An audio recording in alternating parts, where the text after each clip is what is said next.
Seja bem-vindo ao FuturoCast, o podcast que te prepara para o amanhã. Nós somos um programa que nasceu de uma parceria com a Rede Cidadã e a Faculdade Patos de Minas. Estamos começando mais um FuturoCast, o podcast que te prepara para o amanhã. Esse projeto é da Faculdade de Patos de Minas, junto com a Rede Cidadã. Eu sou a Andressa, estou como host do podcast e aqui nós vamos falar muito sobre empreendedorismo, inovação, habilidades para o futuro, desenvolvimento e planejamento. Para essa temporada do podcast, cada episódio ele tem um tema de um curso da graduação da Faculdade Patos de Minas e hoje a psicologia. Eu estava ansiosa por esse episódio da psicologia para puxar a sardinha também para o meu lado. A gente está aqui com o Júnior, que é coordenador do curso de psicologia da FPM. Júnior, já quero começar te agradecendo pela presença. Oi, Andressa, o prazer é todo meu. Bom rever você, bom estar aqui com você hoje. Vamos bater um papo. Vamos. E também a nossa convidada, que é egressa da Faculdade Patos de Minas, Daniela Porto, que é graduada em psicologia, pós-graduada em promoção da saúde e psicologia hospitalar, educadora parental e disciplina positiva e pós-graduada em neuropsicologia. Daniela, seja bem-vinda. Muito obrigada. Eu quero agradecer o Júnior, né, por esse convite e é sempre um prazer, né, estar assim, na companhia do Júnior e falar sobre a FPM também. Vai ser ótimo, tenho certeza que tem muita coisa para contar. E eu quero começar do começo para você contar para a gente por que você escolheu fazer psicologia. Meu caso com a psicologia é um caso de amor, assim. A psicologia não foi minha primeira escolha como profissão. Na realidade, eu era arquiteta, eu trabalhei 20 anos com arquitetura, e eu sempre gostei muito de estudar. Chegou numa etapa da minha vida que eu estava com muita saudade, sabe, de estudar e ter conhecimentos, e decidi fazer psicologia. E aí eu fui até a FPM, o Júnior me aceitou, comecei a fazer, e já estava com os meus meninos, assim, numa idade boa que eu poderia, né, começar a fazer um novo curso. Eu falei assim, então eu vou pegar isso e vou levar para a minha vida, e comecei a fazer psicologia. Eu não tinha intenção nenhuma, assim, de exercer psicologia, porque eu já tinha a minha profissão, né, eu já tinha arquitetura. Só que eu me encantei e me vi na psicologia, muito mais, assim, do que na arquitetura. E foi quando eu deixei 20 anos de profissão para trás e comecei com a psicologia porque é o que eu amo. Hoje eu vejo que eu nasci para ser psicóloga para mim mesma. Uhum. É o que me realiza. Eu sou muito realizada com a psicologia e sou muito agradecida, né, pelo Júnior ter me aceitado na época e pelos anos que eu tive na FPM, que foram, nossa, eu fiz mais amizades, né, eu tenho amizades da FPM até hoje, que são pessoas queridas, então faz parte da minha história. Foi muito bom esse recomeço da minha vida, assim. Olha que bacana, eu vou querer saber mais sobre essa transição de carreira, mas eu quero saber também, Júnior, por que você escolheu fazer psicologia? Antes de eu contar o porquê que eu escolhi fazer psicologia, Andressa, eu estava aqui olhando, a gente fica babando, né? Quando eu fico vendo essas meninas, porque a Dani, enfim, e eu estava aqui vendo ela contar, ela falando, ele me aceitou, eu pensei assim, nossa, mas parece um casamento, e foi, né? Foi um casamento que deu certo, tá dando certo. E ela falando, e quando você falava, Dani, eu estava aqui relembrando quando você iniciou o curso. Na verdade, eu não aceitei, né? Eu disse, olha, estamos aqui, vamos começar. Você quer? Vamos renovar, vamos pensar num novo caminho, o curso está aqui, você vai ter que começar desde o início. São profissões muito diferentes. E aí, ao longo dela dizendo o relato dela, eu sei que você perguntou sobre o meu, mas é só fazendo um parêntese. Enquanto a Dani estava fazendo o relato dela, eu estava aqui lembrando que ela falou dos filhos, eu estava lembrando que a gente foi acompanhando todo esse crescimento. E a Dani, para mim, em particular, é muito especial, porque além de ter sido minha aluna enquanto coordenador, foi minha aluna enquanto aluna, e foi minha aluna na pós-graduação da faculdade, foi minha aluna de iniciação científica, de TCC, então assim, a nossa história junto é uma história de família mesmo, Sim. né? Então, realmente é um casamento. É um casamento. Foi um casamento, eu aceite. Ela que me pediu desse casamento. Mas assim, a escolha da psicologia para mim foi um encontro. Foi um encontro porque eu brinco que eu tenho uma mãe muito neurótica e aí a neurose dela me fez encontrar com a psicologia, porque eu não fui uma criança muito fácil. Eu uma criança que deu um pouquinho de trabalho e ela sempre muito antenada nas coisas, ela desde esse início, desde os meus 3, 5 anos de idade, que ela, peraí, me colocou em contato com a psicologia. Hoje eu tô com 39, então já tem bons tempos aí que eu estou nessa caminhada com contato com o profissional da psicologia. E, claro, na infância, adolescência, tudo, eu nem imaginava que aquilo iria tornar minha profissão, mas foi assim que eu fui me encantando. Então, foi um encontro. Quando eu fui escolher a faculdade, eu fiquei em dúvida em algumas questões, mas o que me fez, de fato, escolher a psicologia nesse início foi a conversa que eu tive com meu pai, que ele foi muito sábio e disse: olha, não importa a profissão que você escolha, meu pai também vem da área da construção civil e na época a gente receoso, vou seguir carreira de pai, ou... enfim, ele disse: olha, você não precisa ter o compromisso de seguir a minha carreira, mas faça com amor. E aí, se é para fazer o que ama, eu fui fazer psicologia, então a psicologia foi um encontro. O que foi surpresa é que eu não esperaria que eu iria me tornar hoje um pesquisador, que eu iria me tornar um docente e que a minha vida ia tomar o rumo que tomou, né? Para mim, eu ia ficar lá no consultório ou com meus grupos em algum outro lugar. Mas a vida sempre nos surpreende e o gostoso de viver é se surpreender. E hoje eu me sinto assim muito honrado de poder compartilhar com a minha ciência, com a nossa, né? Somos 3 psicólogos, com a nossa ciência e colocar profissionais no mercado de trabalho com responsabilidade, tentando ajudar as pessoas nas angústias e naquilo que elas precisam. E detalhe, né, Andressa? E é um dia muito especial, porque não é só a Daniela que foi minha aluna. A Andressa também, eu tive o prazer de ter ela no curso de pós-graduação. Então, hoje eu estou aqui babando de um lado e do outro, vendo todo esse movimento. E quando eu tiver a oportunidade, eu vou contar como aquela pós-graduação, ela mudou a minha vida e tudo que eu construí foi porque eu decidi algum dia estar naquela pós-graduação. Vamos ter oportunidade. Eu quero saber, porque para mim eu tô até arrepiado, porque olha como que é a vida, né? Porque eu não sabia, então eu quero saber. Não, vou contar então, vou fazer suspense não. Eu entrei na pós-graduação da FPM, eu ainda não tinha concluído o curso de psicologia. Então, foi a única instituição que aceitou que eu entrasse antes de concluir, desde que houvesse a conclusão ainda durante a pós. Era o que aconteceu, 1 ano e meio de pós, faltava mais 6 meses, eu formei. E lá, eu conheci os colegas, que uma das grandes conquistas da pós-graduação é o networking que a gente faz. Sim. E aí, passou um semestre, uma das colegas da pós-graduação trabalhava num grande grupo, abriu uma vaga na empresa. Não era uma vaga para psicólogo, mas ela entendeu que eu encaixaria, porque ela me conheceu lá apresentando trabalho, fazendo dinâmica de grupo, aquela coisa toda que a pós obriga a gente a fazer. E ela me convidou para fazer o processo seletivo. Eu colei grau numa sexta-feira, fiz o processo seletivo no sábado, uma entrevista. Na segunda-feira eu estava empregada nessa empresa, que foi o que mudou toda a minha carreira. E já puxando o gancho que você falou, que quando a gente entra na faculdade, a gente entra imaginando uma coisa. Porque eu também entrei na faculdade achando que eu ia ter um divã, um consultório, que eu ia trabalhar no ar-condicionado, que eu ia usar uma saia lápis, ficava vendo os filmes americanos já fantasiando a minha biblioteca atrás da minha mesa. E eu fui para o agronegócio, e ali foi a minha escola, e fiz a minha carreira toda. Depois que eu entrei, eu não saí mais, e assim, no sentido mais literal, mudou a minha vida após a graduação da FPM. Olha que coisa boa, tá vendo?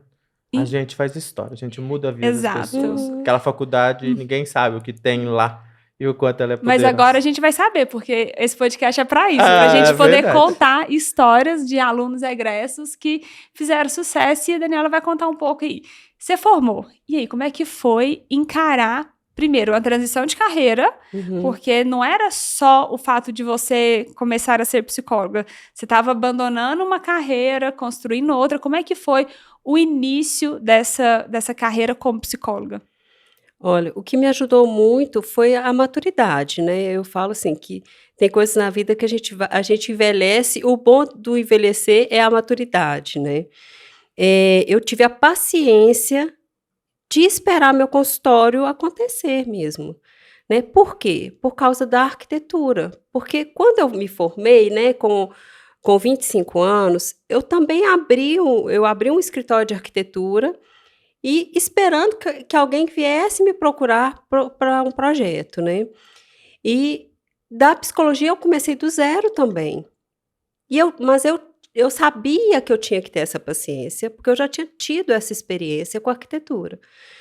E assim eu fui, né, fui construindo, fui também me amadurecendo, porque igual o Júnior falou, não tinha nada a ver uma profissão com a outra. Mas eu tive a paciência das coisas irem acontecendo, né. Eh, Igual eu comentei com vocês, quando eu terminei o curso, né, dali eu fiz vários amigos, e eu abri o consultório com mais 2 amigas, que formaram na FPM também, a Dejanira e a Regina, a gente abriu um consultório juntas, porque a gente achou que a gente não teria demanda para abrir um consultório sozinha, então a gente dividiu, né, o consultório uma com a outra. E aí a gente começou, eu falo assim, a psicologia no início, a psicologia, né, eu vou colocar a psicologia assim, às vezes é muito solitário. Por quê? Porque você está ali com o seu paciente e dali não sai. Então é você com o seu paciente, com a história dele, com o seu conhecimento, e ali fica, né. Então, às vezes, é solitário a clínica. Você poder dividir o consultório com outras pessoas, isso te ajuda. Não que a gente divide, né, as histórias dos pacientes, mas você tem ali as pessoas perto, que a hora que você tem as dificuldades, você tem amigos, você tem profissionais perto de você. Então eu acho que isso me ajudou, ter as meninas perto de mim no início, me ajudou muito, né, de poder fazer trocas, intervisões, supervisões, apesar da gente estar no início, mas a gente tinha essas trocas clínicas, né. E depois eu tive a oportunidade de, depois de 1 ano desse primeiro consultório, eu fui para a clínica, que é a clínica que eu trabalho hoje, e eu fui muito bem recebida pelos profissionais, são assim, profissionais com muito mais tempo de profissão do que eu, mas eles me receberam, assim, de braços abertos e me deram sempre muito apoio. Então eu me sentia muito segura dentro da clínica. E aí foi acontecendo.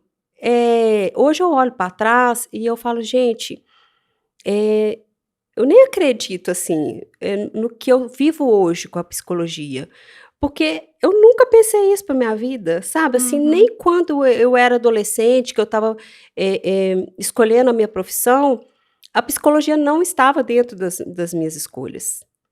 Então, realmente, é muito, assim, como, assim, eu sinto grata por isso, eu tenho gratidão por ter podido, viver isso, porque eu acho que tem muitas pessoas que vai vivendo e às vezes você não está realizada no que você faz, e você não tem oportunidade de trocar e de vislumbrar outras coisas. E eu tive a oportunidade, né, eu tive a oportunidade e agarrei essa oportunidade, que também é isso, né, você ter a coragem. Eu falo da coragem não como uma palavra minha, mas do que eu escuto de muitas pessoas. Que eles falam: "Dani, mas você tem muita coragem de começar uma nova profissão". Mas por que que eu tive coragem? Porque fez sentido para mim. Aquilo fez muito sentido para mim. Eu me senti realizada e sabia que era o caminho que que eu deveria seguir. E aí eu fui procurando cursos, procurei me aprimorar, fui percebendo onde que eu me sentia mais feliz mesmo, né, onde que eu me identificava. E eu me identifiquei, desde a faculdade, eu me identifiquei muito no atendimento de crianças. Da minha escolha como estágio, eu fiz a escolha pelo estágio da psicologia infantil, eu fiz na faculdade, e sempre me identifiquei muito com a criança. E por que as crianças? Porque eu acho que é daqui que a gente começa a ajuda. Né? Eu penso assim, que eu, atendendo crianças, eu posso estar ajudando um futuro adulto. Uhum. Né? Então, assim, trabalhar e também pela minha experiência, minha mesmo particular, né? Como mãe, com as angústias que a gente tem como mãe, né? Mesmo, porque não é fácil educar. Então, eu me via muito nessa possibilidade de ajudar famílias. Por isso também os cursos de parentalidade, porque a psicologia infantil, o atendimento infantil, ele não caminha sozinho. Se a gente não tiver a família com a gente, né, não funciona. A gente tem que ter a família junto com o atendimento infantil. Então, foi por esse caminho que eu fui me aprimorando. Fui Mas foi fazendo isso, formou capacitação. e foi lá com coragem abrir um consultório. Foi. E foi acontecendo, é igual o Júnior falou, né? Não foi nada pensado. Hoje a minha vida... E aí eu chego à conclusão de que a gente tem que agarrar as oportunidades, ver o que está na sua frente e ver o que faz sentido para você. Né? E se dedicar. Você tem quanto tempo de formada? Eu tenho 5 anos, vou fazer 5 anos e meio agora. Não, 5 anos e meio eu tenho, né? No final do ano, 6 anos de formada. É recente para tantas pós-graduações, tantas especializações e ser reconhecida na cidade. É um tempo relativamente curto, se a E gente eu for fico pensar. pensando nisso também. Mas a Daniela foi uma aluna, Andressa, que sempre se predispôs às atividades acadêmicas. Eu sempre converso com os meus alunos e eu digo que eles precisam entender que o mercado de trabalho ele é competitivo e tem lugar para todo mundo. Agora, vai ter lugar e vai se manter quem se destaca. E o destaque, ele precisa pensar nesse lugar que se quer ocupar. A gente precisa pensar quando a gente entra na faculdade. Então, quando eu recebo os alunos do primeiro período, eu já falo para eles: olha, a partir de agora vocês são meus colegas de profissão. Nós vamos lhe tratar de igual para igual. Eu não trato os meus alunos, a Daniela está aqui, ela sabe. Os meus alunos dentro da universidade, eles não são tratados como no sentido literal, talvez, de aluno, professor. Não, eles são tratados como meus colegas. Não é universitário. Isso. A gente entende que o comportamento é o comportamento universitário e a gente espera que eles vão ter esse tipo de comportamento. Mas eu tento chamar o senso de responsabilidade deles, pensando na carreira profissional, seja onde eles forem atuar, que desde o momento da escolha e que eles entram na instituição de ensino e que eles estão entrando em contato com a psicologia, eles já são psicólogos. O que vai diferenciar é que eu estou formado, seja lá com a titulação que for, e eles ainda estão num processo de formação. E eu sempre gosto de dizer para eles que a carreira se constrói ao longo dos 5 anos de faculdade. Começa ali, né? Começa ali, porque não adianta pensar no consultório ou na área organizacional do trabalho, ou seja, qual for a área. Não adianta você pensar no que você vai fazer depois que você formar. Né? A Dani está aqui, eu sempre disse isso para eles. Precisa pensar enquanto vocês estão aqui. Porque aqui é o lugar onde vocês têm a oportunidade. A universidade é o lugar mágico, porque é onde a gente tem a possibilidade de ser profissional e errar sem ser cobrado. Porque quando você erra ali dentro, esse erro ele é aceitável. Porque o universitário não tem obrigação de saber.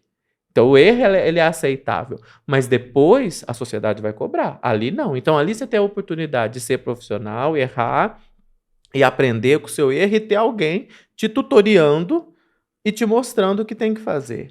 E aí, quando a gente olha para a Dani, e tem outros alunos com histórias tão legais, é porque a Daniela foi uma das alunas que entendeu isso desde o início do curso.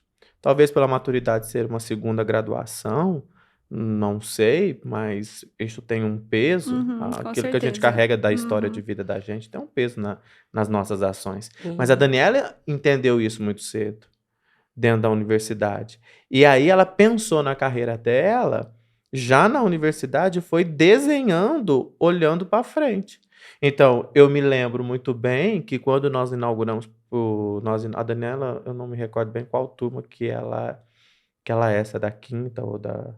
Eu não me recordo qual turma específica que ela é.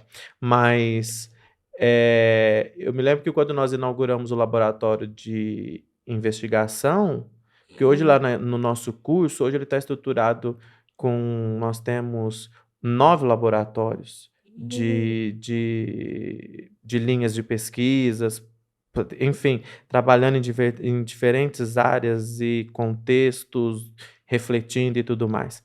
Mas eu me lembro que o nosso primeiro laboratório que nós montamos, fora a clínica de psicologia, foi o laboratório de investigação, de avaliação psicológica.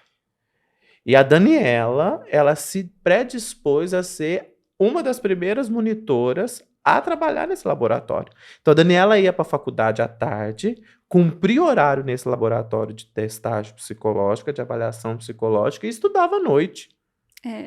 E tinha a carreira dela, ainda cuidava dos 2 filhos e do marido. E por opção, né? Porque se a gente for pensar, ela não precisava. Sim, por opção, mas pensando na construção da carreira, olhando na carreira lá na frente. A partir daí, a gente foi identificando, né? A gente tinha uma colega, a professora Carla, que a gente foi identificando que, em termos de mercado de trabalho, uma deficiência em Patos que ela continua até hoje. Que é a falta de embora nós temos 2 universidades que ofereçam o curso de psicologia, Patos ainda tem uma defasagem em profissionais da psicologia na área infantil. E a Daniela entendeu isso. E aí ela foi se preparando para esse caminho. A única coisa que ela desvirtuou um pouquinho do caminho dos cuidados das crianças foi quando ela foi fazer o TCC, que aí ela resolveu vir comigo. Eu falei, não, criança não é meu universo, vamos aqui. Mas aí foi um trabalho legal, porque a gente foi falar sobre a questão da cirurgia bariátrica. E fomos fazer uma pesquisa. E a Daniela se predispôs a fazer uma investigação científica sobre as consequências das pessoas em relação à cirurgia bariátrica. Olha, interessante. Isso é bom já como dica, a questão que é importante você saber o que você quer, mas também não ficar fechado às possibilidades. Porque, então eu quero infantil, mas surgiu a possibilidade de uma pesquisa, por que não? Porque senão a gente também fecha algumas portas que podem surgir. Eu não tinha ensaiado que seria psicologia organizacional. Isso. Pelo contrário, eu até falava, não, eu acho que empresa não. Hoje eu fico pensando, como que isso saiu da minha boca um dia? Que eu descobri que eu sou cria de empresa. E eu ensaiei clínica, aí vi que não era clínica, depois eu ensaiei uma jurídica e achava que seria alguma coisa em instituição, fui acabar dentro da organizacional, voltada para o negócio, sem nunca ter pensado. Então, é importante estar aberto. Também é uma capacidade que o aluno precisa desenvolver para as possibilidades. Júnior, mas eu fiquei curiosa. E o seu início de carreira? Formou e aí? Meu início de carreira foi tudo muito louco e engraçado, que até uns dias atrás eu estava contando essa história. Meu início de carreira, a gente quando forma, nós que... Dani já veio de uma segunda graduação, eu não, foi a primeira. A gente quando forma, a gente fica meio que desesperado na vida. E aí, formei, agora o que eu vou fazer? Barará. Então eu formei, eu sou de São Paulo, formei e tava lá, e agora o que eu vou fazer? Tinha uns amigos que estavam em Rondônia, eu vou para Rondônia. Rondônia, Porto Velho. E meu pai, novamente, uma figura muito representativa na minha vida, falou assim, olha, você tá indo para uma região muito diferente da nossa. Mas assim, vai viver essa experiência, mas assim, vai como se fosse passeando, e não fica com essa preocupação. Se não der certo, volta. Parecia que ele estava prevendo, porque nada deu certo lá. E aí, não deu certo por N questões. E aí voltei para minha cidade e comecei a trabalhar na minha cidade mesmo, tentando uma coisa aqui, outra ali. E aí eu trabalho com psicodrama, então estava ali nessa vertente. Só que aí apareceu um convite para eu vir para Patos. E aí eu não conhecia Patos, e para mim, Minas se resumia em Uberlândia. Mas como que veio esse convite? Como que essa pessoa te achou? Qual foi a conexão? Então, aí que é o interessante, por isso que eu faço sempre questão de contar e compartilhar. E falo para os alunos, veio desse pensamento, talvez pela maturidade, que eu já tinha tempos de análise e continuava em análise na época da faculdade. Então, essa maturidade de entender que a gente, quando está na faculdade, a gente é o que você disse, da pós-graduação, que te proporcionou network. O que me proporcionou network foi a universidade. Foi as experiências lá dentro do estágio desenvolvido. Então, eu havia feito um estágio em psicologia escolar e a diretora da escola onde eu havia trabalhado como estagiário durante 1 ano, o irmão dela havia feito um negócio aqui em Patos. E aí, ele ligou para ela e falou, nossa, conversando, contando dos negócios, disse, eu preciso de um psicólogo para trabalhar comigo lá em Patos. Ela falou assim, então eu tenho um para te indicar. E era psicologia o quê? Era na área da psicologia hospitalar. Hospitalar. E aí eu tenho alguém para te indicar. Não sei se ele entende dessa área que você está precisando, mas eu tenho um para te indicar. E indicou, o convite veio. Eu me lembro que eu fui entrar na internet para ver onde que estava Patos, o que era Patos. E aí eu vim para trabalhar no hospital. E do hospital eu conheci a faculdade FPM. Teve uma reunião que eu conheci os diretores da faculdade, o curso de psicologia tinha acabado de ser autorizado, e esse diretor resolveu investir numa pessoa de 22 anos. 22 anos? 22 anos. 22. Tinha acabado de completar 22, porque eu entrei na faculdade com 17.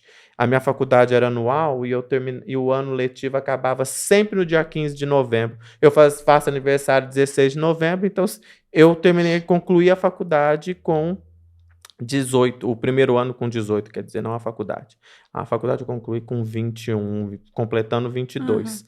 E aí eu vim pra cá, conheci eles, e aí ele falou, olha, eu queria que você fosse visitar a faculdade.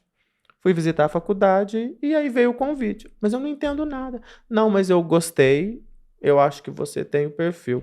Acabou que eu vim para trabalhar no lugar X, saí do lugar X para ir pro lugar Y, e tô aqui há 16 anos. Estou na instituição há 16 anos, estou nesse curso há 16 anos. A gente recebeu a comissão do MEC recentemente para renovação de reconhecimento do curso. Os avaliadores, os colegas avaliadores do MEC até disseram, nossa, então o curso literalmente é a sua cara. Eu disse, em partes, porque a Daniela foi minha aluna, ela sabe, a gestão é democrática. É óbvio que o curso tem a minha cara, é óbvio, isso eu tenho consciência, mas a gestão é democrática. Quem ajudou a construir e ajuda a construir o curso de psicologia na FM são os meus alunos e os meus professores. Lá a democracia prevalece. Júnior, em qual momento que você pôs o pé na pesquisa? Então, Andressa, é outra história interessante. Porque a psicologia foi me proporcionando, e aí é o que você disse, a gente não pode ter medo de arriscar. A gente não pode ter medo de ousar. E a gente não pode se fechar. Eu fico, perdão da expressão, de raiva quando eu vejo meus alunos, porque eu quero isso, porque eu quero aquilo, porque eu sou isso. Porque você não é nada, você não é nada ainda, a gente não é nada, e a gente vai fazendo escolhas sempre. Então, quando eu comecei a trabalhar na universidade, lá na FPM, eu fui entendendo, porque eu fui construindo. E eu tive uma oportunidade que hoje colegas coordenadores meus não têm, que foi de ter um professor dentro do ensino superior, que é o Paulo César, o doutor Paulo, nosso diretor-geral. Então, eu ia para dentro do gabinete dele, sentar do lado dele, para ele me ensinar. Hoje, enfim, a instituição foi tomando outros rumos, crescendo. Hoje o tempo dele é escasso, então você teve um presente. Eu tive um presente. Então, ele, para mim, foi quem me apresentou todo esse universo. Como eu fui entendendo como as coisas funcionavam dentro do ensino superior, a gente sabe que existe a questão do mestrado, do doutorado, enfim, a gente entende todo esse movimento. E eu fui me apaixonando pelo universo da universidade. Só que até então eu dizia, vou fazer só o mestrado e tá bom, mas não foi o que aconteceu. E aí, quando eu chego no mestrado em 2012 e que eu começo a entrar com esse universo da pesquisa, que até então era uma obrigação mínima, Uhum. né, ter o título de mestre para se permanecer no cargo, eh, aí a coisa mudou, porque aí eu fui pegada e laçada. Aí eu descobri que, na verdade, eu não era tão psicóloga assim. Que a minha veia era mais científica e que a minha contribuição com a psicologia começaria a ser um pouco mais além. E aí foi quando eu me deparei com a pesquisa, com esse universo todo, e aí foi alinhando nessas questões, e aí vem mestrado, doutorado, pós-doutorado, e aí minha mãe fala: "Agora para", eu falo: "Vou pensar", mas não para, Hum, e a gente continua. quem tem um pós-doc que parou, essa pessoa ela não Não, existe, não tá existe. para nascer. Daniela, eu queria que a gente entrasse também um pouco assim nessa jornada que você está construindo desses 5 anos de carreira. Você atende adultos, os adolescentes, mas está reconhecida já como uma psicóloga infantil aqui em Patos. O que que mudou, nesses 5 anos e meio de trajetória, daquele dia que você formou para hoje? Você percebe mudanças ou continua a mesma coisa? Que seja no mercado, que seja na aplicabilidade da psicologia, alguma coisa diferente? Eu percebo que a psicologia hoje ela tem um outro valor, mesmo tendo pouco tempo que eu formei, eu acho que muito pela pandemia, né, por tudo que a gente viveu na pandemia, a psicologia está muito em alta na questão de mercado de trabalho e de procura, né. As pessoas estão entendendo mais o que que é o papel da psicologia, o que que é a terapia, a diferença que faz a terapia na vida das pessoas, né. Tinha um preconceito muito grande. Tinha pessoas que não gostavam nem assim, que ninguém soubesse que Uhum. fazia É um terapia. tabu, né, você era escondido, assim. Isso. E hoje eu vejo isso de uma forma muito diferente, sabe. Eu vejo com as minhas crianças e com meus adolescentes, que eles chegam e contam para os coleguinhas que fazem terapia. Uhum. Então eu vejo que é uma outra geração. A gente está formando outra geração. É uma geração que vai estar aberta à terapia, porque o que que é a terapia, né. Eu fico pensando, assim, às vezes, no início né, do meu contato com as pessoas com a terapia, eles achavam que assim: "Ah, não, eu não tenho problema, eu não sou louca, eu não preciso de Uhum. terapia", é isso, né, que as pessoas achavam. Hoje não, é mais voltado para o autoconhecimento, né, a gente não procura terapia só porque a gente tem um problema ou, né, mas é a questão de se autoconhecer. Você se conhecendo, né, você tem outras possibilidades. De vida mesmo, né, nos relacionamentos, na profissão, né, como casal, né, e as crianças também vão se percebendo e falando de si próprio, assim. Hoje as crianças já sabem falar das emoções, por exemplo, a minha geração não foi uma geração que a gente poderia nem sabia, eu acho, Uhum. que era emoção, se a Não nos gente ensinaram, a né. gente sabia que sentia medo, né, que estava feliz, mas a gente não falava sobre isso. A gente não falava como que a gente se sentia. E hoje as crianças têm essa possibilidade de falar sobre si, de falar dos sentimentos, ter uma troca a mais com esses pais, uma aproximação a mais com os pais, né. E isso eu vejo como um fator muito positivo. Então eu acho que isso mudou muito, é a visão da psicologia na vida das pessoas, né, como que hoje as pessoas podem aproveitar mais da psicologia, eu acho que o fator principal foi isso. Então foi uma mudança positiva para os futuros Sim, psicólogos que vão vir, uhum. mais mercado, pessoas mais abertas, mais demanda. Maravilha, isso é bom. Das outras profissões, não foi isso que a gente ouviu, então estamos na vantagem aqui com a psicologia, sabendo que o mercado está se abrindo para as Uhum, novas possibilidades. E isso é muito bom. Dentro de inovação, eu não sei como é que a tecnologia ela está chegando dentro da psicologia. que vocês estão vendo aí? Eu tô afastada principalmente da psicologia clínica, já tem muito tempo. E eu acabo estando mais perto de inovação, mais voltada para mercado, para negócios, até que gestão de pessoas eu aciono ali uma tecnologia. O que vocês estão vendo aí de inovação hoje dentro do mercado? Ai, Andressa, olha, eu acho que a Dani tocou no assunto da pandemia, né? A pandemia fez com que nós, psicólogos, tivéssemos que pensar em como nós seríamos inovadores para poder continuar fazendo psicologia. Uhum. Então, aquela prática psicológica do consultório, dentro daquela sala, o divanzinho ou a poltrona somente. Espera aí, precisa se mexer. Então, eu acredito que com a pandemia e o que a gente tem visto muito, eu particularmente, um dos campos inovadores é a possibilidade da psicologia estar mais próxima das pessoas através do atendimento online, Uhum. né? Porém, é necessário ampliar um pouco o debate em relação a isso. Aí já é a veia mais pesquisador falando, no sentido do cuidado e da cautela, porque esse setting terapêutico começa a mudar. Mas é um caminho, porque a vida nossa, o cotidiano, a correria e todo esse movimento nos exigem Uhum. esses ajustes.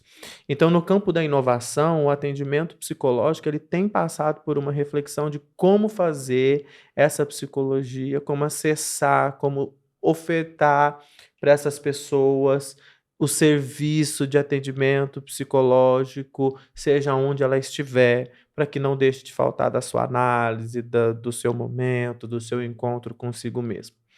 Então, eu vejo que do ponto de vista da inovação, isso tem pegado para nós como um caminho para poder promover as atividades.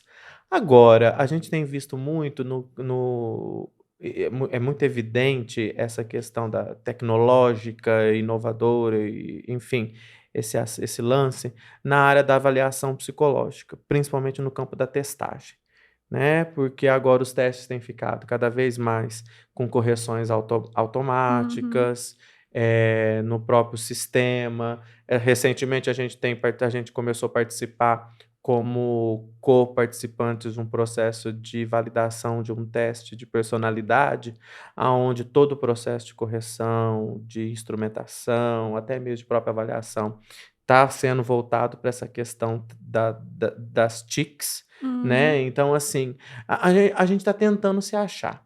Eu acho que a psicologia, o que aconteceu lá atrás, houve um momento, nós somos uma ciência muito nova, mas houve um momento que a gente precisou entender que era necessário romper as barreiras estereotipadas dos consultórios, romper essa barreira do consultório, entender que fazer psicologia pode ser em qualquer lugar, debaixo de uma árvore, no shopping e outras coisas, enfim, em qualquer lugar que possa abrir espaço para um diálogo. E agora, depois da pandemia, com a pandemia e pós-pandemia, esse lance dessa aproximação da psicologia mais por esse campo dos consultórios online, acho que é uma interface. Acho que a gente tá tentando achar o lugar nosso ali, né? Estamos precisando. Mas a psicologia ela tá em evidência, a procura dela. Eu lembro que em 2018, quando eu comecei o doutorado, eu conversava com a minha orientadora, que era a coordenadora do programa, e lá atrás já tinha um estudo sobre as profissões do futuro e profissões que estavam em ascensão e queria chegar ao topo, e as que possíveis profissões queriam declinar e até mesmo acabar. E a psicologia é uma das profissões a qual não se vê não se vislumbra um fim. Porque quanto mais tecnologia, mais falta de habilidade para as relações pessoais. Estamos longe do topo. Então mais falta de habilidade, cada vez mais com o recurso tecnológico, esses WhatsApp, essas questões que vai distanciando as relações humanas e que faz falta. Chega um momento que faz falta. E aí a terapia é um espaço, o processo terapêutico, seja ele em qual área for, seja na sua organizacional, na Dani infantil, e ali clínica, na minha com um grupo, ou da educação, que é onde eu tô. Seja qual for a área, as pessoas precisam se relacionar. Uma hora o contato pessoal vai precisar acontecer. E aí, quando apertar, é que nós vamos entrar para poder desenvolver habilidades nessas pessoas de como se interagir. Acho que a gente está num caminho aí. E realmente a pandemia ela acelerou muito isso. A conectividade, a possibilidade do virtual. Eu via que a gente tinha um preconceito, nós, enquanto profissionais, a gente tinha um preconceito muito grande. Falava, não, eu gosto de pele. Eu tenho que ver as pessoas. E aí eu viajava, passava dias fora de casa para ir dar um treinamento, para ir conectar com a pessoa. E continuo amando, vejo que é importante, mas não limita. Se você pode fazer remoto, você continua tendo um resultado igual, e isso fica democrático também, porque o virtual, por exemplo, me abre a possibilidade de fazer trabalho fora do Brasil, Sim. clientes da Europa, coisa que não dava para fazer isso numa semana num país, outra semana em Em outro. outro. E foi o que aconteceu conosco no FPM. Nesse momento pós-pandemia e pandemia, foi aonde nós conseguimos fazer os nossos convênios bilaterais e internacionais, e hoje nós temos aí 6 convênios com instituições internacionais e fazendo conexões, fora as nacionais que tem, com possibilidades de N ações que era inviável. Porque como você vai trazer um professor. Nós fizemos um evento de que a gente teve pessoal de Portugal, Espanha. Como que você vai trazer essas pessoas de lá para cá? O custo disso é muito alto. Exato. E a pandemia falou: não, tem como. Democratizou o acesso, né? Sim, E por outro lado também, até nós para os profissionais. Então, você pode ter um paciente de Belo Horizonte, de São Paulo, do Paraná, e a gente pode ter um psicólogo também de qualquer outro sim. lugar e acessar grandes profissionais. Então, isso é um ponto que eu também vi a vantagem. A gente precisa discutir muito. Existem muitas nuances ainda que vão aparecer, mas também vejo como ponto positivo. Essa é a visão do profissional. No consultório, Daniela, você percebeu que a pandemia trouxe demanda clínica diferente? O paciente chegou com queixas diferentes, mudou isso ou foi só para nós profissionais? Olha, dentro, do consultório, eu percebi muito uma questão de como retomar as relações. As pessoas ficaram muito dentro de casa. Eu vejo até hoje uma dificuldade das relações. Como voltar o vínculo, como voltar para a vida social. As pessoas ficaram mais retraídas, ficaram mais dentro de casa, retraídas até dentro de si. As crianças, eu sempre vou trazer a questão das crianças, eu trabalho com crianças que na pandemia não tiveram contato social. Então, começaram a escolinha sem ter, sabe aquelas crianças que eles falam assim, crianças que não sabiam que tinham outras crianças, né? E então eu vejo também essa dificuldade relacional das crianças também.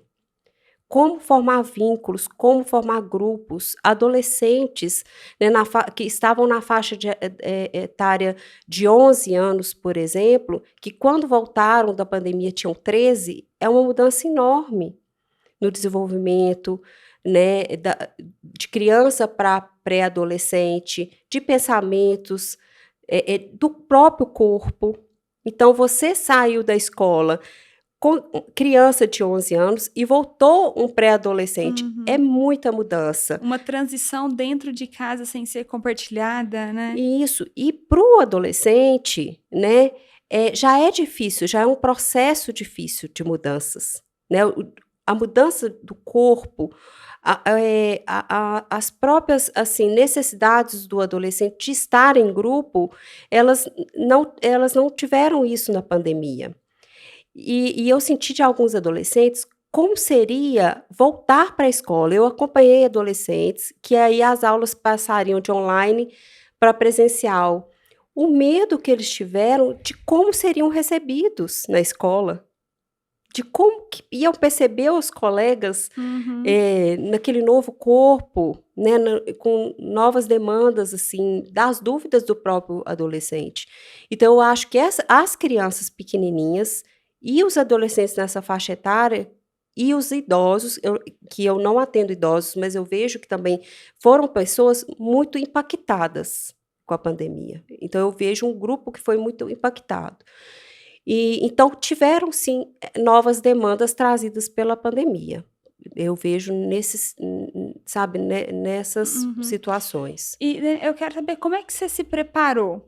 Como é que foi para você? Que a pandemia ela trouxe foi novo para todo mundo. Uhum, Literalmente, da noite para o dia, surgiram demandas que a gente não tinha literatura para recorrer, não tinha mentoria para fazer, era tudo, todo mundo eu não sei. Então, dentro da empresa também, muita demanda de acolhimento, demanda para home office, e o pessoal com medo, e quem tinha que trabalhar com medo, e não tinha quem recorreu. Eu lembro assim, do meu sentimento de paralisia.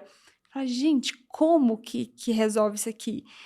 Como foi para você resolver a demanda nova? Onde é que você buscou? O que que uhum. você, como é que você fez? Olha, a pandemia, quando, começou a pandemia, eu tinha 1 ano que eu tinha mudado para a clínica nova. Foi um dos maiores desafios meus, assim, porque eu tive que agarrar esse convite, mas ao mesmo tempo com o medo, será que eu vou dar conta também desse novo, né, desse novo que está aparecendo? Chegou a pandemia. Os meus pacientes não aderiram ao online a princípio, eu acho muito por ser muito novo, as pessoas não entendiam muito. E aí, o que que eu fiz? Eu falei assim: "Eu vou aproveitar esse tempo", e eu fui estudar. Então, muito desses cursos, quando você fala assim: "Nossa, pouco tempo, mas com muitos cursos", eu aproveitei para eu estudar. E aí eu percebo, assim, quando você fala de novas demandas, como que eu fiz, foi isso, porque eu não estive sozinha. Através desses cursos que eu fiz, eu pude escutar outros profissionais que vislumbravam, né, ninguém tinha muita certeza de como que seria, mas eu tinha pessoas meio que me falando como que a gente vai fazer. Como, né, como que vai ser depois, né, e eu fui vivendo aquilo junto com outros profissionais. Então, acho que dessa forma que eu fui preparando, escutando também a experiência de outras pessoas, para eu poder cuidar dessas pessoas que chegaram no consultório depois. Então eu acho que é isso, é estar preparada, né, porque foi uma coisa que ninguém esperava Mm-mm. nunca, né, de ser vivido. Até hoje, quando eu olho para trás, né, fica aquela coisa assim: "Será que eu vivi isso mesmo?". Mas é igual o Júnior falou, a gente tem que estar aberto, sempre estar aberto para poder nesses casos que você não sabe o que fazer, eu acho que é você estar junto de pessoas que podem te auxiliar. Mais uma vez a gente bate na mesma conversa lá atrás, conexão com as pessoas, ter mentores, alguém Uhum, que te ajuda, que te supervisiona, que foi o que te trouxe até aqui, que trouxe o Júnior até aqui e que me trouxe até aqui É, também. No fim, a gente traz isso como um grande insight, né? Que sim. o quão importante é se conectar com pessoas que estão no mesmo ecossistema, que estão dividindo, não talvez a mesma demanda, mas ali buscando alguma coisa. E um outro ponto é que é estudar, né? estudar. E a gente não pode. E uma coisa também interessante, o Andressa e Dani, é no sentido de que a gente não pode ter vergonha de recorrer nos ambientes que foram da gente. Eu falo para os alunos quando eles concluem o curso e estão terminando que a relação institucional de segunda a sexta-feira acabou. Mas a faculdade está de portas abertas para sempre que precisar. Então não é vergonha para um aluno mandar um oi ou um e-mail e dizer eu poderia bater um papo, o que está acontecendo, voltar até a instituição, né? Uhum, E voltar ali para a sua instituição de ensino também, para poder conversar, dialogar com os novatos que estão ali, rever as outras pessoas, mas saber que você tem um porto seguro ali, que é, olha, eu formei, mas eu posso voltar ali, que eu vou ter alguém que vai me ajudar a pensar, que vai Uhum. que vai continuar me ajudando numa direção. Modéstia à parte, isso a gente faz, né? Isso a gente faz. É. Não, quando eu fui para fazer a pós, em neuropsicologia, eu Foi, fui à FPM e perguntei para o Júnior, né, falei: foi, "Júnior, o foi. que que você acha desse curso?" Porque é lógico, ele tem muito mais experiência do que eu, né, anos de Uhum. experiência, e eu acho que é isso do Ju que o Júnior falou, não ter vergonha de chegar, perguntar, né, se orientar. E aí eu fui até a FPM e perguntei: "Júnior, o que que você acha desse curso? Você acha que eu devo fazer?" E ele falou: "Não, Dani, eu acho que é um bom curso e você deve fazer." Então, assim, estar em contato com a instituição, né, ter essa abertura é muito bom também, Não, né. com certeza. A faculdade, ela tem que ser a nossa referência. E eu vejo isso porque depois de um tempo que a gente forma, a gente fica meio deslocado com as novidades, a gente não consegue acompanhar. Cada um entra na sua bolha, você entrou na sua da clínica Uhum, infantil, o Júnior entrou na dele de pesquisa, eu entro na minha, e a gente não consegue Fica. acessar tudo. Voltar até a universidade, que seja na semana acadêmica ou alguma coisa, a gente oxigena muito. Eu falo, eu gosto muito de estar com a moçada, apesar da experiência de sala de aula, de dar aula, não me conquistou, mas o ambiente da universidade me encanta. Se eu pudesse, eu estaria todos os dias dentro da universidade, uhum, porque é um lugar que se oxigena muito. Algum garoto tá lá falando, tô fazendo estágio num lugar e te conta outra coisa e vem com uma ideia, com um projeto novo, você fala, gente, aí você já começa, na minha época não era assim, uhum. na minha época não tinha isso, então é muito importante mesmo, a gente não pode perder o vínculo, as raízes que a gente cria dentro da universidade. É um ponto realmente muito importante. E já fica até como dica dos alunos, né? Para os alunos. É. Não abandone a faculdade depois que É, forme. Uhum, porque tem muitos meninos que agora, na onda do WhatsApp, que vão saindo dos grupos ou, né, vão meio que abandonando o caminho. E não é, acho que a gente precisa criar, manter esse vínculo, é importante para uhum, se revigorar, para se reorganizar, para pensar e tá Uhum. ali, né, fazendo os networks, porque aí Exato. network é você, Andressa, mas que entende melhor do que eu, porque sem network não adianta, gente. Não. Quantos pacientes eu não vivo encaminhando, não vivo mandando para Dani e para tantos outros alunos aí, olha, procura, tá aqui, uhum, pode diz que foi eu que pedi, ó, entra em contato, fala que foi eu que passei. Porque vocês, o mercado de trabalho, o mercado procura onde? Procura a universidade. Sim, é a nossa referência. E o aluno que não é visto, ele não é lembrado, porque Isso são mesmo. muitos. Então, tem que estar ali sempre, reforçando, batendo ali na mesma tecla. Ó, tô aqui, tô vivo. E gostar desse ambiente, frequentar e voltar como palestrante, como convidado de podcast. É. Porque isso é chique pra danar, né? E antes da gente caminhar pro fim, eu quero fazer uma pergunta que eu fiquei curiosa. A sua linha de pesquisa é na questão bariátrica? Não, não, não, não. Eu trabalho com risco e vulnerabilidades sociais. A minha linha de pesquisa é promoção e políticas públicas e avaliação de políticas públicas de saúde, promoção e avaliação de políticas públicas psicossocial. Então, eu tenho um grupo de pesquisa na faculdade que é o grupo de cultura, subjetividade e promoção psicossocial. Então, eu trabalho com as investigações voltadas toda para essa questão de população de risco, Uhum. mulheres, homens, população trans, usuários de álcool e drogas e tudo mais. Então, a Dani, na época que nós fomos estudar, eu estava com bastante pesquisas rodando sobre o abuso de álcool. E aí a gente estava lendo muito na literatura sobre a questão da toxicologia em relação às pessoas que fazem o processo da intervenção da cirurgia bariátrica. E aí acaba que desfoca, muitos vão desfocar, que eu deixo de alimentar e passa a ingerir o líquido para vir a Hum. sensação de saciedade e diminuir a ansiedade. A gente come porque a gente fica ansioso. Come muito, mas uhum, devido à ansiedade.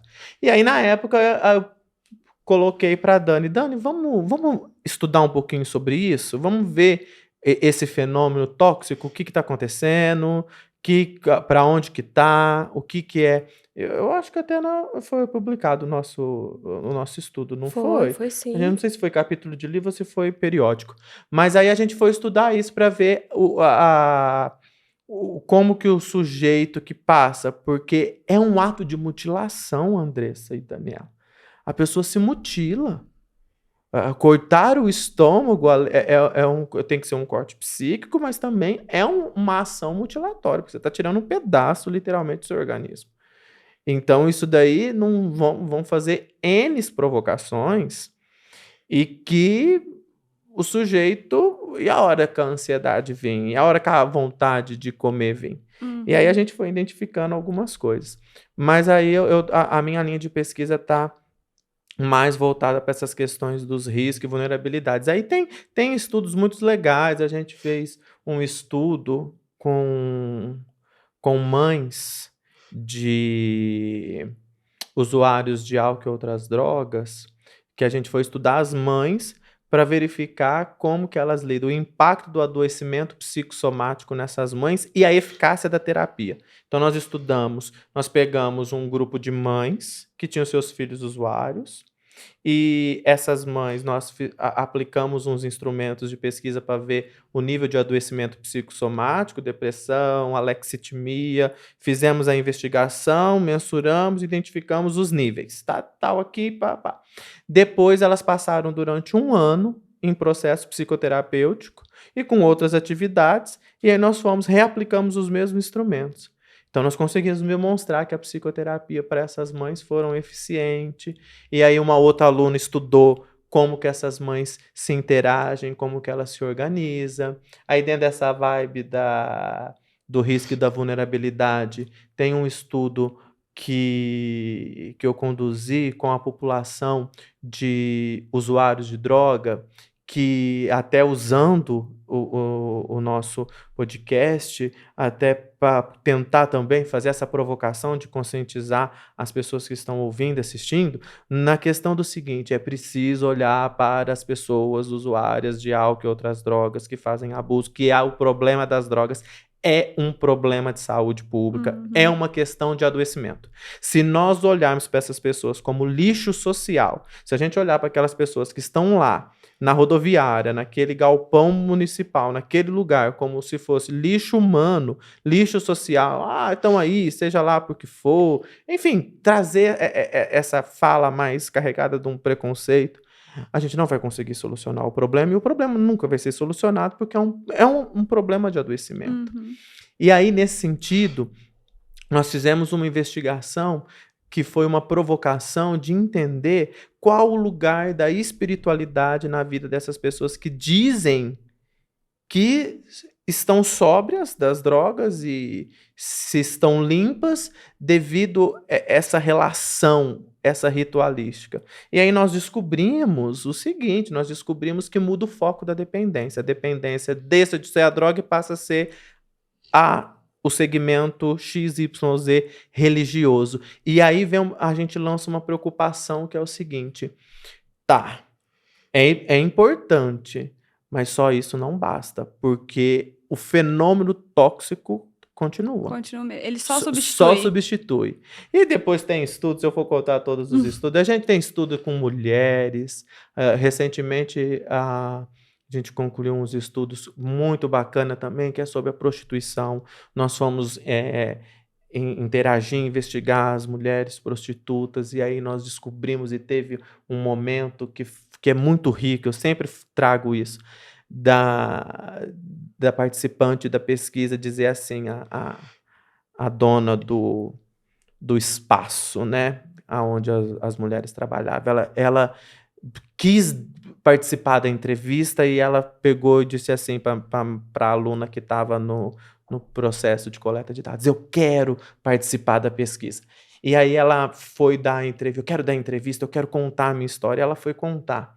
Eu estou até revisitando essa história dela para escrever um artigo específico.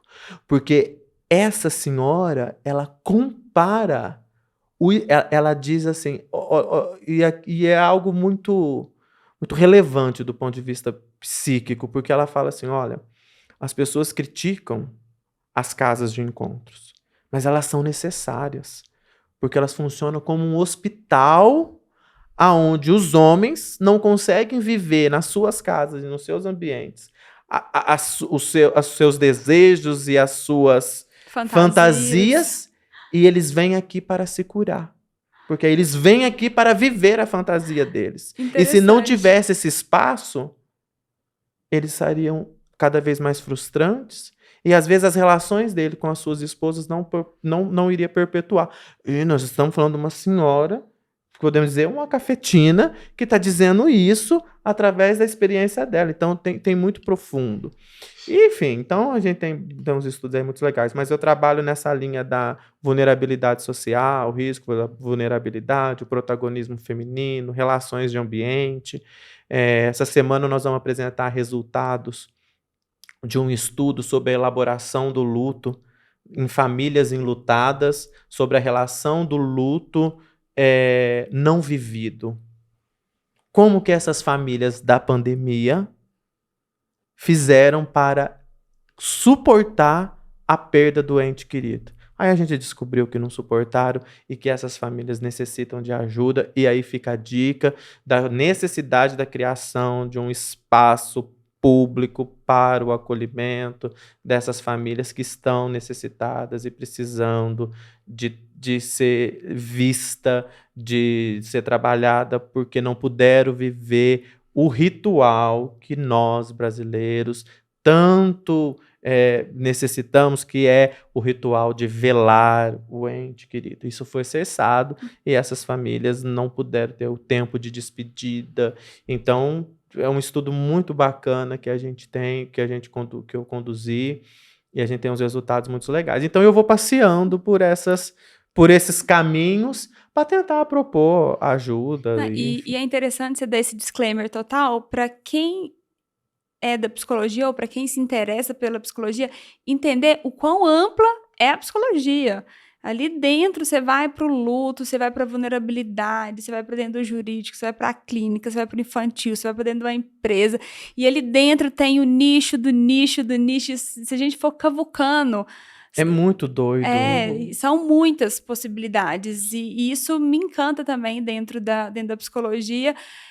Até pelo desenho da minha carreira. Hoje eu faço planejamento estratégico dentro das empresas, uma possibilidade que eu não imaginava, que fazendo psicologia a minha rotina seria isso, acompanhar indicadores, KPIs e metas. Se alguém tivesse me falado isso há 10 anos atrás, eu ia falar: não, meu filho, eu não faço administração, não. Eu faço psicologia, fique em paz, eu estou estudando Freud. E não, estamos prontos para isso também. E nada mais do que toda essa linha de trabalho sua, quem diz que isso não é psicologia para ser aplicado dentro do contexto clínico? Sim. Por que o sujeito não pode aplicar esses conceitos da organizacional na sua vida? Por que a minha vida não pode ser vista como uma empresa? Qual é a estratégia? Qual a habilidade que eu vou desenvolver? Qual é a meta que eu quero para minha vida? Porque somos uma instituição enquanto indivíduo. Pois é, então assim, qual é a meta que eu tenho para mim? Sabe, qual é o foco? Para onde que eu quero ir? O que eu quero ir? Como que eu vou fazer? Então eu falo, a psicologia ela nos proporciona dialogar com o jurídico, com as políticas públicas, com a saúde, com a administração e com a gestão. Então, assim, fazer psicologia tem um pezinho em diversas outras áreas que nos possibilita conhecer e aprofundar e extrair o que tem de melhor. Né? E pegando um gancho disso, nós temos agora na nova reestruturação curricular do nosso curso, nós temos uma disciplina que chama Empowerment e Advocacy nas intervenções sociais e comunitárias. É uma disciplina que tem uns professores de Cuba que participam com a gente na disciplina, que é para a gente trabalhar o desenvolvimento do empoderamento e do advocacy. Tanto que resultou em estratégias fantásticas, e os nossos alunos do 5º período escreveram um livro sobre essas estratégias de empoderamento e advocacy nas intervenções sociais e nas comunidades. Então, assim, o que pode ser feito dentro das comunidades, para as pessoas. E isso é psicologia. Uhum. Não é só estar dentro de um Exato. consultório, a Uhum. gente pode fazer diferentes ações. E Então, ainda assim, bem, ainda bem, né? ainda bem.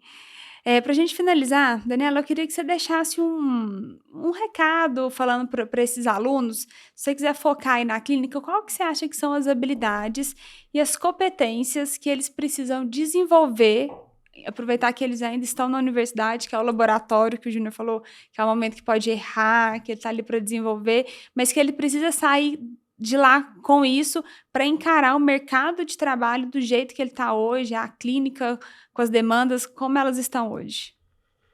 Olha, eu acho que a primeira coisa, que tudo na vida é comprometimento, né? De você entender que você está ali na faculdade já vislumbrando o seu futuro, né? A psicologia a gente trata de vidas humanas, então eu acho uma coisa muito séria mesmo, né? Então, assim, de levar já o curso, igual o Júnior falou, com abertura para as possibilidades. Estejam abertos às possibilidades. Vão trilhando ali dentro da própria faculdade, o que que eu gosto mais, né? O que que me chama mais atenção. Não fique preso de início, porque às vezes a gente se apega, né? Às vezes tem um professor que a gente se apega mais, mas não é aquilo, não é para minha vida profissional.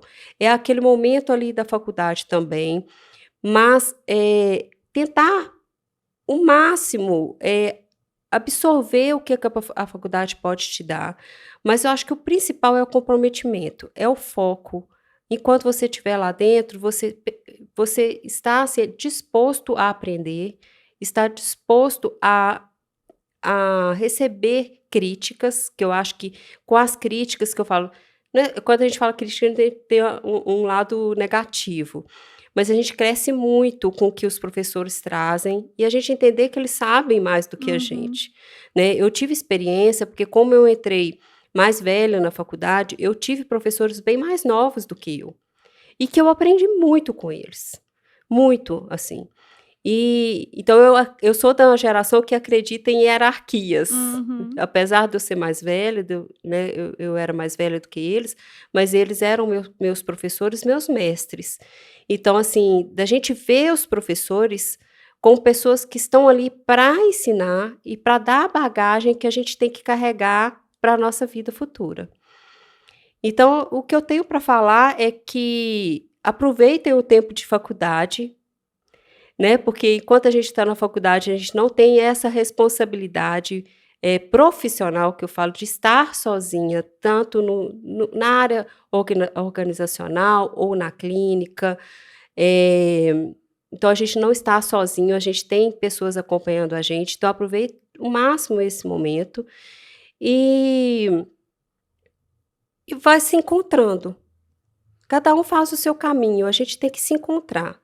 Não quer dizer que, às vezes, você vai sair da faculdade sabendo já o que você vai querer ser. É muito difícil. Quando a gente sai da faculdade, dá aquele aperto e fala, o que eu vou fazer agora? Né? Vá se permitindo e sentindo também. A história da gente vai sendo construída. E, às vezes, muito diferente do que a gente esperava, igual o Júnior trouxe. Mas ter essa abertura das coisas irem acontecendo e de você se permitir experimentar. Eu acho que esse permitir experimentar, você não falar de primeira que você não quer uma chance às vezes oferecida, de falar assim, eu vou ali ver como que é isso. Também eu acho que é muito válido quando a gente forma, da gente ter várias experiências até que a gente vá se encontrando. Né? Não quer dizer que hoje eu tenho já assim, esse nicho de crianças que eu trabalho, mas hoje eu me encontro em outras posições também, em outras questões que eu gosto. Hoje eu tenho visto muita questão dos adultos, das mulheres, tem me encantado também. É um lugar de estudo que eu estou começando a me encaixar, assim, de estudo das mulheres e de mulheres maduras como eu, assim. Acho que muito do que eu tenho vivido, né, tenho entrado em outra etapa da minha vida, de mulheres que ainda continuam no mercado de trabalho, têm uma vida ativa, já com filhos indo para a faculdade e morando em outros lugares, e que ainda tem muito o que viver. Isso mostra que a nossa carreira ela é viva, né? O Sim. tempo todo ela muda. Então, assim, eu tô sempre aberta. E o conselho que eu dou é estar aberta às possibilidades que vão te aparecendo. A gente vai sentindo. Eu acho que a gente sente. E para a gente sentir, a gente tem que parar um pouquinho e escutar. O que o nosso coração está falando, né? Onde que eu me encaixo, né? Quem eu sou dentro da minha profissão, dentro do mundo, né? Então eu acho que é isso. E tudo isso pela jornada do autoconhecimento, né? Isso. É um bom caminho. Júnior, e você? Qual que seria seu recado? Meu recado é o seguinte: permita-se. Permita-se, experimenta, viva, não fique criando rótulos, aproveitem o máximo do tempo e curta os momentos, mas permita-se a cada dia e entenda que as escolhas não são para sempre, elas são momentâneas. Hoje nós escolhemos X, o que não quer dizer que amanhã eu vou estar nesse mesmo X. Então, permita-se. O caminho se faz no caminho. É isso mesmo. Muito o caminho bom. se faz no caminho. Júnior, obrigada pela sua participação. Daniela, obrigada pelo seu tempo. Foi ótimo o bate-papo. E com certeza teremos outras oportunidades para a gente conversar aqui. Eu que agradeço, Andressa. Muito obrigado. Obrigado, Dani, pela companhia. E eu agradeço pela oportunidade. Muito obrigada, viu? Obrigada, gente. Até a próxima. Até.